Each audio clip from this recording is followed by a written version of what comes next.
Ikhwani hadirin rahimani wa rahimakumullah. Kaum muslimin yang saya hormati, apakah dari kalangan yang kami hormati para jajaran pemerintah sipil ataupun militer, demikian pula pada kaum muslimin dari kalangan rakyat, sungguh sebagaimana dikatakan Bapak Samad, semoga Allah membalasnya dengan kebaikan, sangat indah bersatunya al-hukam wal wahkumin, bersama-sama bahu-membahu antara pemerintah dengan rakyatnya untuk menanggulangi permasalahan-permasalahan yang terjadi di masyarakat, khususnya yang berkaitan dengan akidah dan akhlak. Ikhwani fillah azakumullah, Allah Subhanahu wa taala berfirman dalam satu ayatnya untuk mengingatkan kita tentang satu kenikmatan besar, yaitu kenikmatan persatuan dan ukhuwah. Ya ayyuhalladzina amanu taqullaha, ya ayyuhalladzina amanu dzkuru ni'matallahi 'alaikum id kuntum a'daan fa'alafa baina qulubikum fa asbahtum bi ni'matihi ikhwana.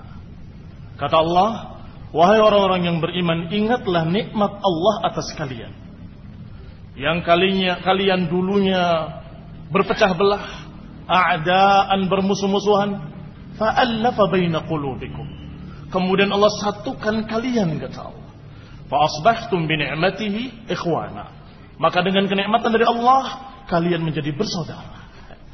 Kalimat wadhkuru, ingatlah kenikmatan Allah atas kalian, maknanya hendaklah diingat dan disyukuri. Kenikmatan ukhuwah islamiyah, kenikmatan persaudaraan, kenikmatan persatuan. Dan yang kedua, kata Allah, wa kuntum ala syafa hufratin minan nari fa anqadakum minha, dan kalian dulunya di pinggir jurang neraka, tetapi Allah selamatkan kalian daripadanya. Para mufassirun, para ahli tafsir menyatakan bahwa Allah menyatakan demikian agar kita mensyukuri kenikmatan Allah Subhanahu wa taala dalam bentuk persaudaraan dan dalam bentuk keselamatan dari api neraka. Wa dzkuru ni'matallahi 'alaikum id kuntum a'daan fa'alafa baina qulubikum. Ingatlah nikmat Allah atas kalian yang tadinya kalian bermusuh-musuhan, bertikai, berpecah, setiap suku dengan suku lainnya saling berperang, saling membunuh di zaman jahiliyah sebelum datangnya Islam.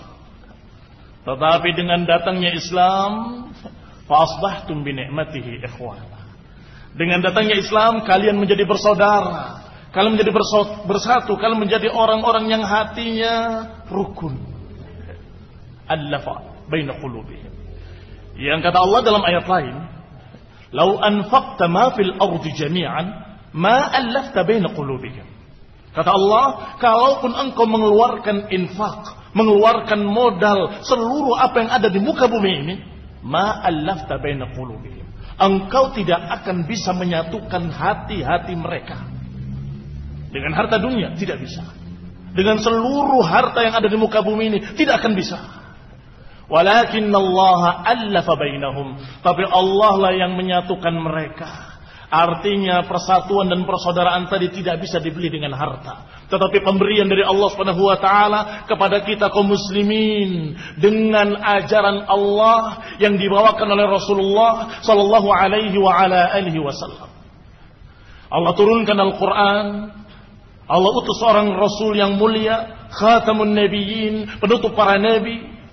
Maka itu semua perangkat-perangkat persatuan, perangkat-perangkat ukhuwah yang kalau kita masuk di dalamnya di atas bimbingan Quran was sunnah, niscaya kita akan merasakan kenikmatan tadi, kenikmatan yang tinggi yang Allah katakan syukuri kenikmatan itu. Mana mensyukurinya adalah jangan sampai hilang kembali, jangan sampai dicabut oleh Allah Subhanahu wa taala, dan kemudian kalian kembali seperti zaman jahiliyah, bertikai, berperang, saling bunuh, saling menumpahkan darah dan seterusnya dan seterusnya. Mensyukuri nikmat ukhuwah adalah dengan tetap berpegang dengan perangkat-perangkat ukhuwah. Perangkat-perangkat ukhuwah itu adalah Alkitab was sunnah. Alkitab was sunnah. Al-Quran yang Allah turunkan dan bimbingan sunnah-sunnah Rasulullah sallallahu alaihi wa ala alihi wasallam.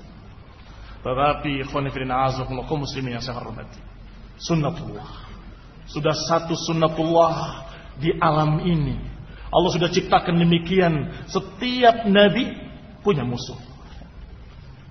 Allah katakan, wa kadzalika ja'alna likulli nabiyyin aduwan syayatinal insi wal jin. Kata Allah, demikianlah kami jadikan bagi setiap nabi musuh-musuhnya. Dari kalangan jin dan dari kalangan manusia. Yuhuna ba'duhum ila ba'din zukhrufal qawli ghurura. Kata Allah, musuh-musuh para nabi ini dari kalangan jin dan manusia saling membisikkan zukhrufal qawli ghurura.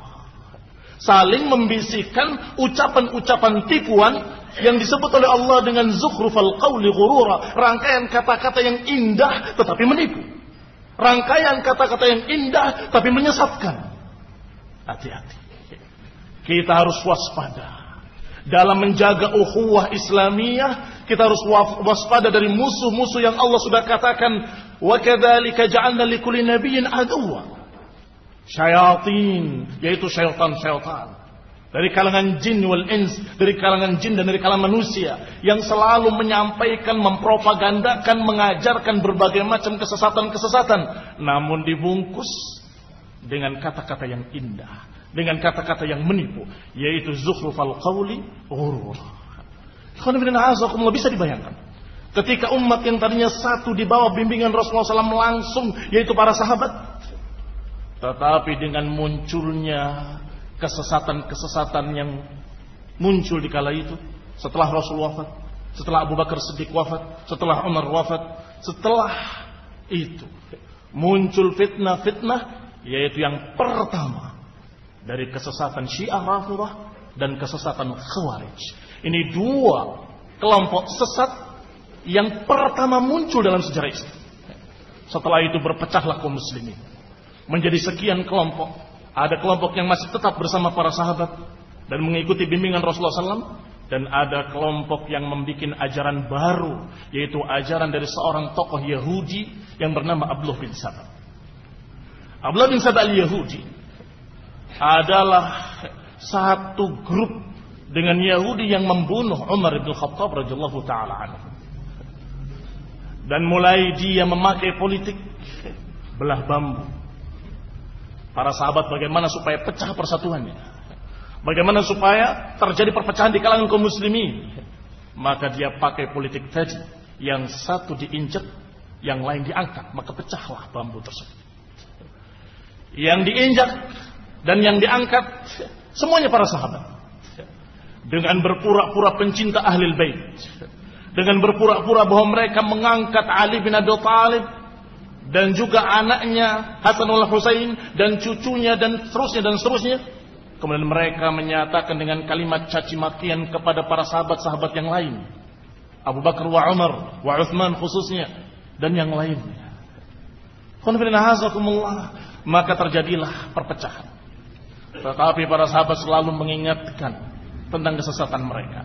Bahkan Ali bin Abi Thalib masih hidup waktu itu, memperingatkan, hati-hati, ada bibit-bibit perpecahan. Hati-hati, ada ucapan-ucapan yang memecah belah. Ini di mimbar Kufah. Dan diriwayatkan kata Syekhul Islam Ibnu Taimiyah, lebih dari 80 riwayat dari Ali bin Abi Thalib. Demikian dalam Majmu' Fatawa juz keempat. Apa kata Ali bin Abi Thalib di mimbar Kufah? Ma utiya bi ahadin yufaddiluni ala Abi Bakr wa Umar illa jallatuhu haddal muftari. Sungguh tidak didatangkan kepadaku seseorang yang mengutamakan aku di atas Abu Bakar dan Umar, kecuali akan aku cambuk dengan cambukan seorang pendusta. Ali bin Abi Thalib sebagai imam, sebagai amir al-mu'minin waktu itu, pemerintah berhak untuk menghukum. Maka melihat ada gejala-gejala penyimpangan, langsung sikap tanggap dan menyatakan, siapa yang menyatakan aku lebih utama daripada Abu Bakar wa Umar, aku cambuk dengan cambukan seorang pendusta. Cambukan seorang pendusta adalah 80 kali cambukan.